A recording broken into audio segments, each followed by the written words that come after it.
Hello and welcome to The Stack. Today's show is a selection of some of the best interviews from The Stack in 2024. Enjoy.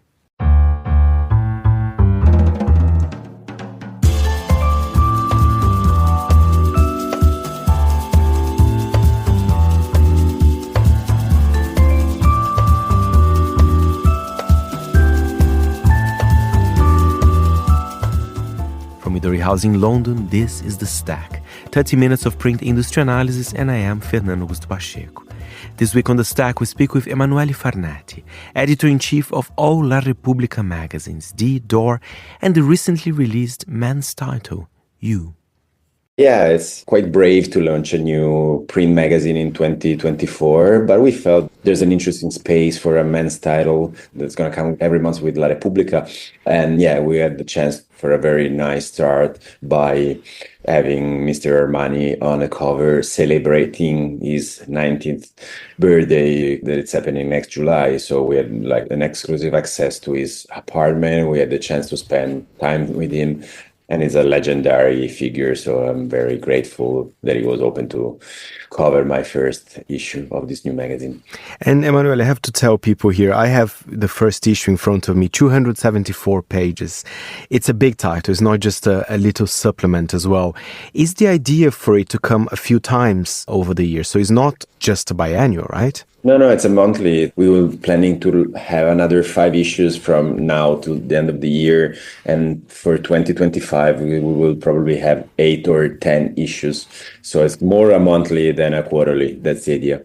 That's, I have to say, is an addition to the roster of titles from La Repubblica. You have, of course, your weekly magazine, Die and Door as well, which I told you I can buy on my newsstand here in London. What's the importance of magazines like that to La Repubblica? Do you think that's very much a trend, something that the newspapers believe in, that people actually want this type of content and magazines in there together with their newspapers? Yes, it's a very big question, but just to emphasize what's very interesting for me and personally interesting at this stage of my professional life is that having 3 different titles, as you said, a women's weekly that we relaunched, changed profoundly 2 years ago, an interior title that we launched last year, this new men's title, and I'm also in charge of the fashion pages of the daily paper, the weekend pages of the daily paper. That gives me and my team 4 different print outputs where we can play with the contents and scale them and scale opportunities. And I think this is quite unique, honestly, the fact of having under one leadership, one guidance, so many different magazines and newspapers. It's really a unique opportunity. So what we're trying to do now is learning how to use this opportunity to, again, have better and more interesting contents in between the different magazines and throughout the different magazines. As for La Repubblica, I think it makes sense. As you said, it's a way to connect with a younger audience, of course, and to industries that are traditionally not as close to La Repubblica as they are to the other big Italian daily paper called Il Corriere della Sera. And that's because La Repubblica, being based in Roma, while Corriere della Sera is based in Milano, has been traditionally a bit more far from these productive industries from the north of the country. So I guess these 3 new magazines are helpful for the daily paper to be close to relevant industries like fashion and furniture. And looking at the first issue, it feels that the brands, fashion brands, luxury brands, they really trusted the title because they're all in there. And I think for me, it's a sign of something very healthy when you see so many advertising as well.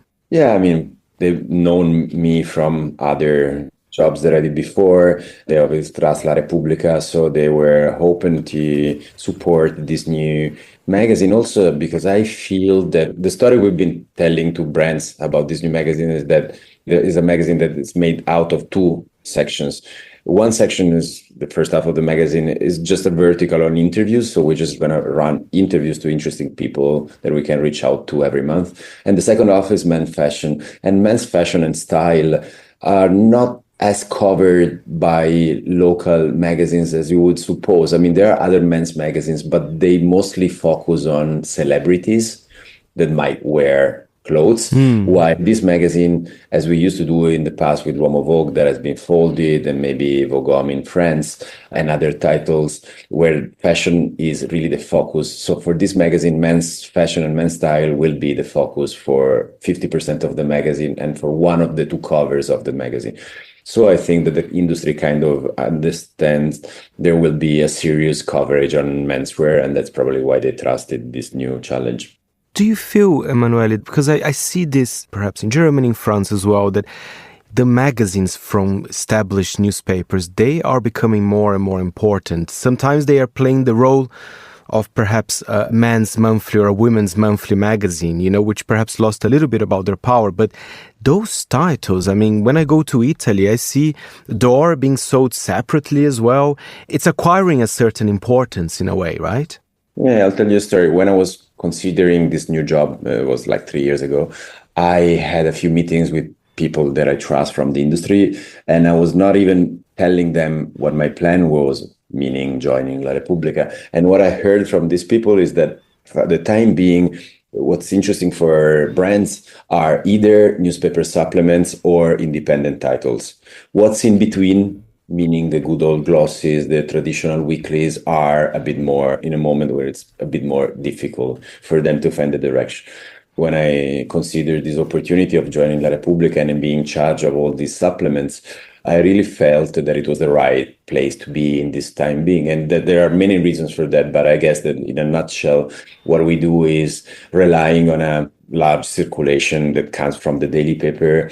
First, second, we can rely on the access that the daily paper grants you with interesting people. We reached out for you to Rem Koolhaas, to Jonathan Safran Foer, to Armani, as you mentioned, to Jim Belushi, and they all said yes. Of course, because they understand that you could become an interesting magazine, but mostly because it comes with La Repubblica, So large circulation, interesting access, the prestige of an established newspaper, and the freedom that gives you the fact that you don't have to fight on newsstands to get a bit more visibility, that gives you, again, more freedom to do something a bit different, a bit more daring, and a little bit less commercial. So the combination of all these factors make newspaper supplements very interesting today. Die Zeit, Le Monde, T Magazine, of course, how to spend it in a different way. I mean, I'm happy to be part of this group of magazines that are all very well executed and very well conceived by their editors. And I wonder if you could tell us, do you have any plans for some of the other titles? I mean, there's been some exciting talk about D as well, especially the fashion coverage as well. I have another plan for the second half of this year, going back to this idea that relevant fashion titles are today either newspaper supplements or biannual. What I'm planning to do is twice a year, collect all the fashion contents from the weekly, give the teams involved the opportunity to maybe add some outtakes, make their stories a bit longer, add some white space here and there that you cannot afford to do on a weekly, collect them and run in a beautiful hardcover version in English and sell it internationally. Because we've been told by people that are our international contributors and our international audience are always complaining because the tea is not visible outside Italy. So instead of trying to bring the weekly to the international newsstands, we thought that it would be more efficient to do a beautiful biannual twice a year, which I'm working on with my friend Thomas Persson as creative director, and make sure that in 80 to 100 newsstands and bookstores around the world, finally, people will be able to see the in real life and not only on Instagram.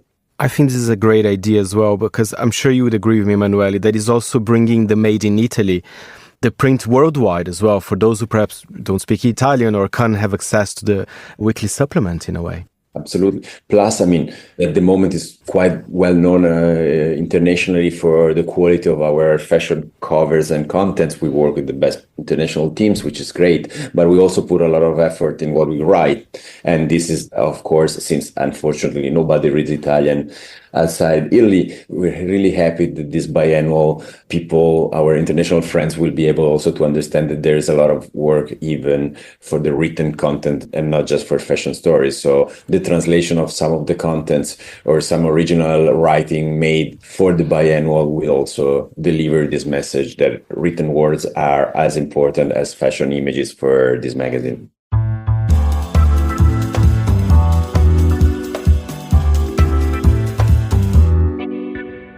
Also this year, I had the pleasure to speak with French-Moroccan creative director, entrepreneur, and publisher Randane Touhami about his new magazine, Useless Fighters, on the cultural and political importance of mountains. The name came from a guy called Lionel Terrail, which is Les Conquérants de l'Inutile, but you can translate from the French to English to Useless Fighters. It's a guy who was going climbing one of the big guy in a mountain in the 1950s, 60s, like post-war guy. A genius for me. He wrote this fantastic book about mountains. I have a big obsession for the mountains. Donc I go all over the world to climb them, to hike. I did Patagonia, I did Sikkim, I did Africa mountains and everything. And I noticed that every time in the Western world, when we talk about mountains, we rarely speak about the mountains who are not westernized, who are chalet-oriented and things like that, like a kind of postcard of Switzerland and America. We have only one sound when we talk about mountains. And I say, no one knows that you can ski in Congo. No one in Renzori. I didn't know. No one knows you can ski in Morocco. No one knows how people live in a mountain in India, what they eat, how they live in South America. And I say, I'm going to go on this direction. I'm going to go to this brown world, what I call the brown world, which is Asia, Africa, South America. And I'm going to do a magazine about mountains of this world. Only the mountains. I'm obsessed with these mountains. And donc the first issue is fantastic. You have things from Japan, the biggest cave in the world in Vietnam, and on and on. You're going to see surprise Peru, Inca Trail, Morocco. Things amazing. It's pretty exciting. And it's good because it's linked to my hobby and my holidays. It's about the culture of mountains as well and everything that relates to it as well, right? Yeah. And people who live there, like more the people.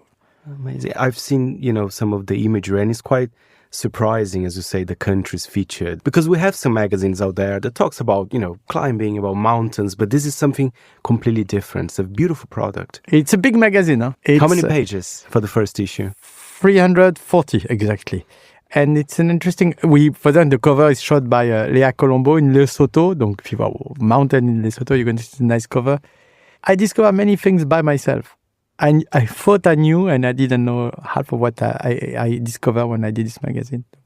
When is the idea? Is it coming out very soon? I believe the 18th of June, right? So the date? Yeah. It's out for Fashion Week in Paris. Yeah, it's a lot of... Not so many images. It's a lot of text. You'll be surprised. For example, you have a girl called Nakaya Fujiko. She's 92 years old. She's an artist. Her work is about creating fogs. She's very famous. She did a lot of art projects with fogs. And her father in the 1920s is the guy who invented snow machine. So she created the machine to do fogs. The father did the snow. It's an interesting, we went there on this path. It's a very interesting thing. You're going to see it's art. It's talking about also political issues like plastic in the mountains and everything. It's an interesting thing. Which is a big problem. And Randani, just tell us, I know we're going to talk about your other projects soon, but I know you love print magazines. I mean, is that your first magazine that you've created? No. Tell us about your experience in that field. I'm not Tyler Brûlé, that is sure. I'm not a guy who take any idea and do it very seriously for years and do it very solidly. Me, I do a magazine, like sometimes I can make 1, 2, 3 or issue and I stop. I did a magazine about the philosophy around beauty called Corpus. It was 15 years ago actually, right now. I did a magazine lately called The Wham, which in French slang means me. It's a magazine about myself. And I interviewed all my friends and everything. I'm doing a magazine with Léonard Verlet, who's a very, very good friend of mine, called Epoch. It's more intellectual, but more social and philosophy around the image. Very nicely done. It's more Leo who does it, but it's a very good magazine. I'm a part of it, or I'm helping him on them. And we have a gallery in Paris called Permanent Files, where we show the new contemporary image and everything. It's an interesting project as well. But I always loved doing magazine. I love the object. Popeye magazine as well.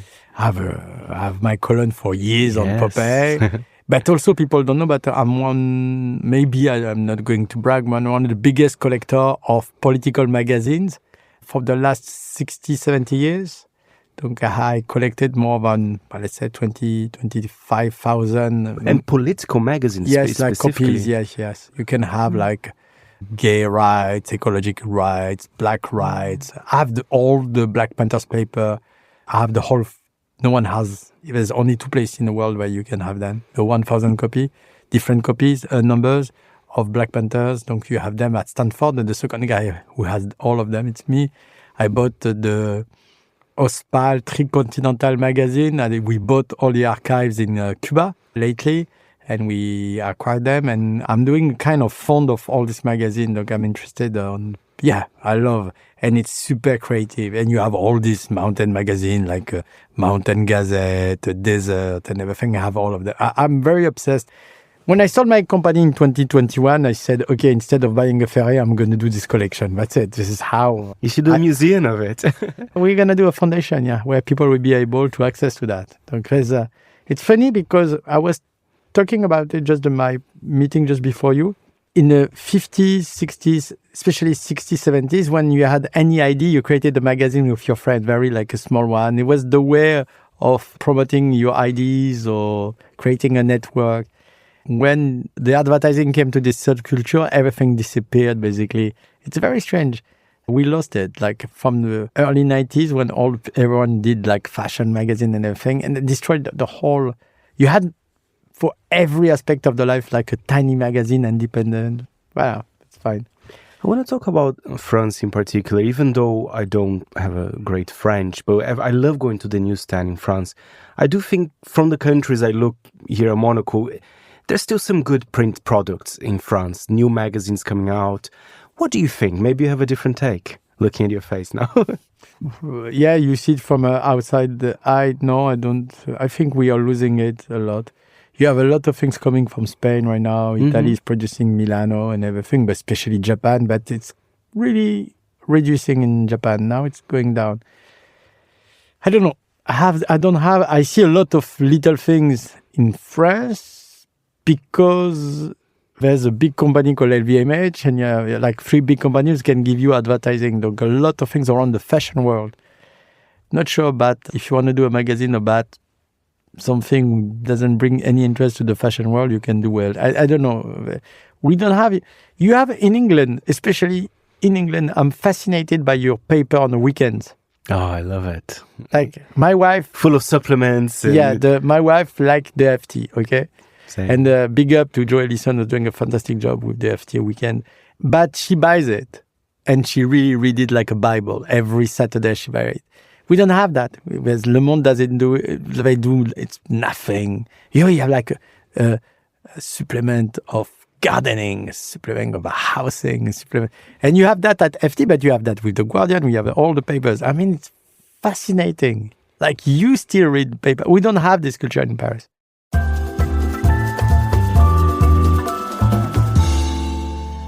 And finally on the stack, a pleasure to speak with David Marchesi and Lulu Garcia Navarro from The Interview, a new weekly series from the New York Times featuring an in-depth interview every week. I think there were all sorts of different ways that the New York Times interviewed people. You have the profile, you have what David was doing before, which was talk, which was a written Q&A. But the idea between joining David and I together was to reach all the different ways that people consume the Times. So in audio, in print, digitally, eventually even maybe on YouTube and video. So really trying to take these people that are so fascinating, so seminal, who want to speak with the New York Times and actually be able to put it out into the world in all these different ways. And David, do you think there was something missing, perhaps not only on the New York Times, but for a proper in-depth interview, something that you can really delve into the life of someone, being a musician, a politician? I generally think I think the world of media was craving for something like the interview.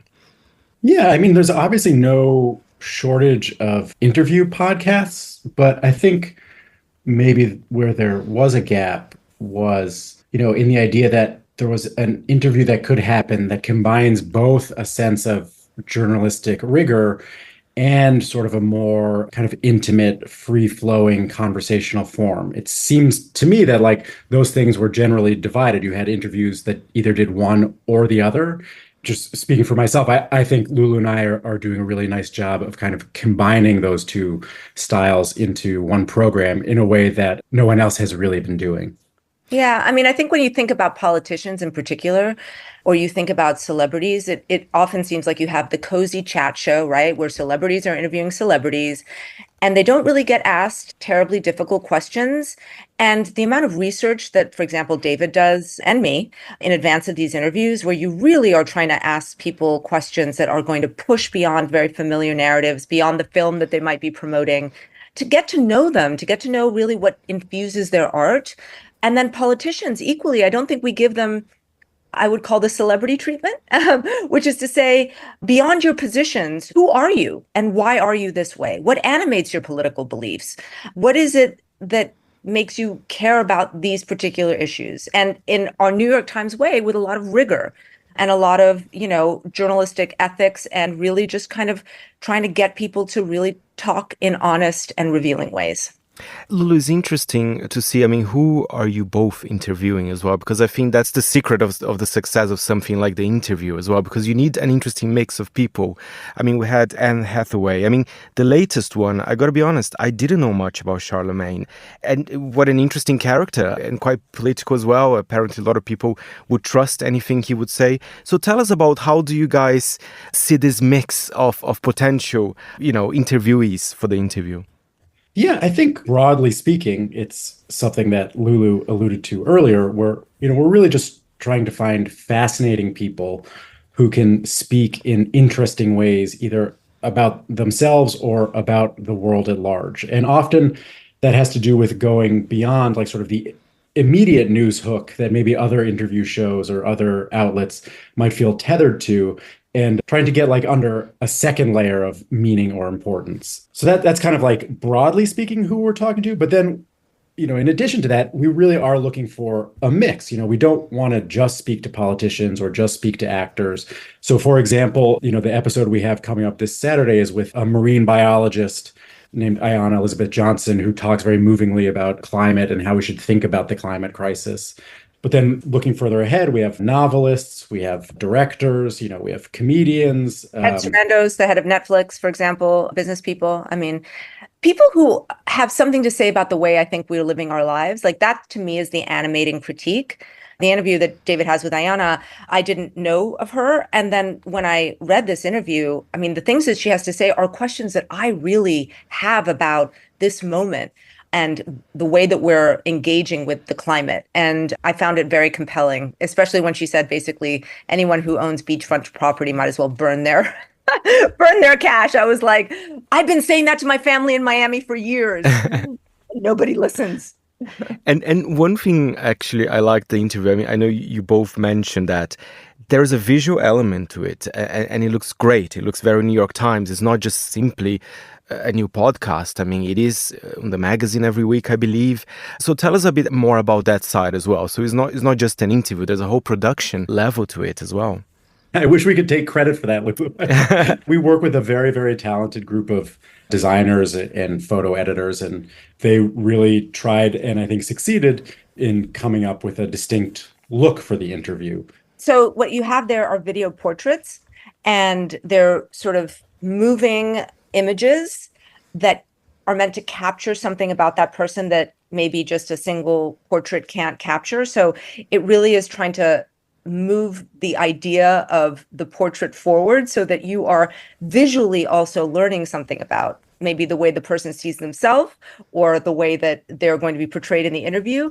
And I think this to me is the magic of the New York Times, and specifically the New York Times Magazine, where this franchise has its home. There's something I don't know that any other place could quite do this and quite pull this off, because you have this journalistic enterprise, but then it's just gorgeous, right? I have to say, all the people that we have been interacting with, celebrities, politicians, they are really loving that part of it, because again, it's showing their full selves. It's not just this one-dimensional or two-dimensional portrayal. It really is capturing this more full sense of who they are in the world.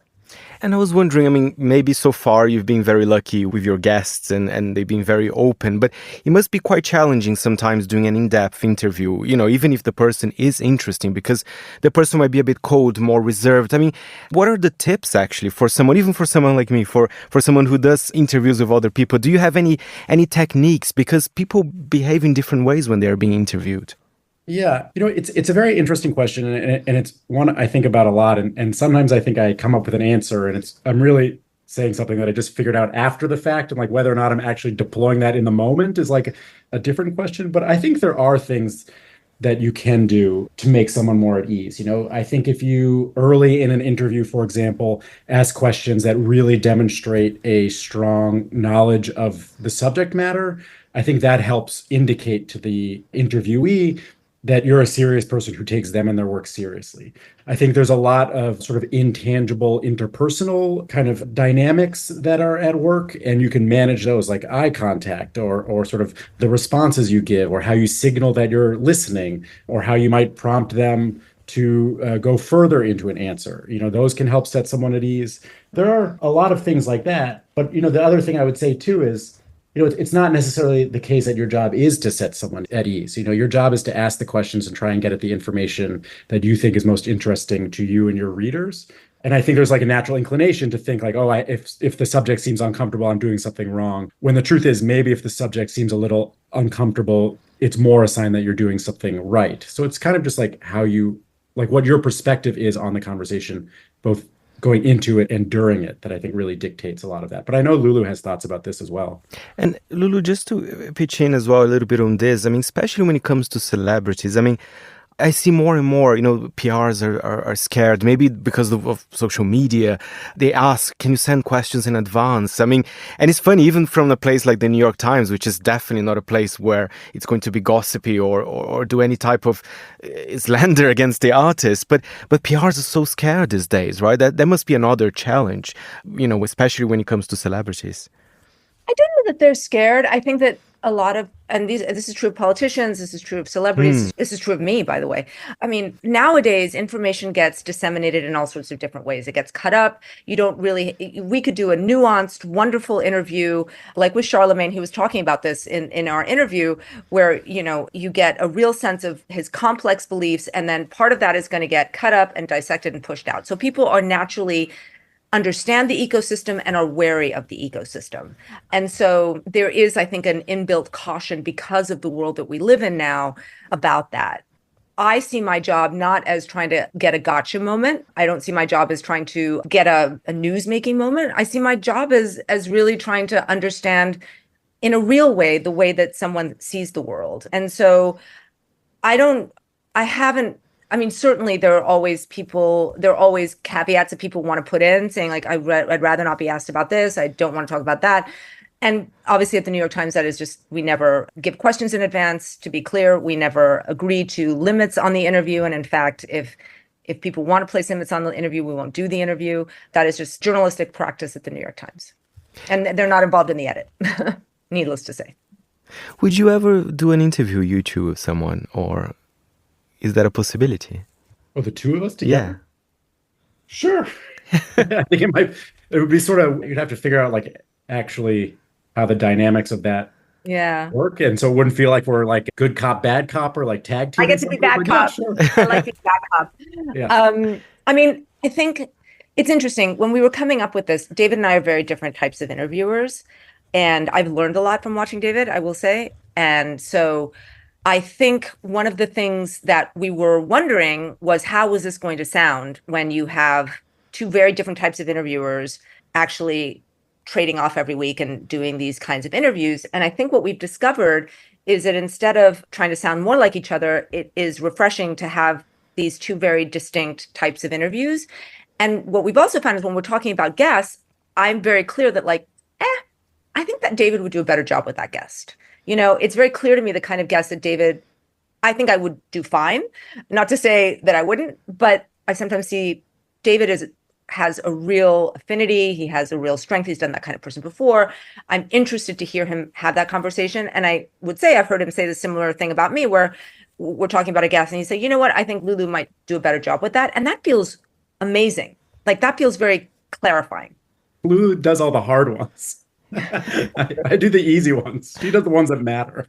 That's not true. I find celebrities very hard to interview. I give me a politician any day. I find celebrities often very difficult to interview. And I actually think they really do matter, because I think that they impact our culture and the way we think in lots of different ways. And that's it for this week's show. My thanks to our editor, Jack Jewers. Any comments or queries, feel free to write to me, Fernando, at fp@monocle.com. And remember, we're back next Saturday at 10 a.m. London time. Meanwhile, you can listen to it again at monocle.com or subscribe to the show on Apple Podcasts and Spotify. And next week, we have a brand new episode for you. You've been listening to The Stack. I'm Fernando Augusto Pacheco. Until next time, it's goodbye from me.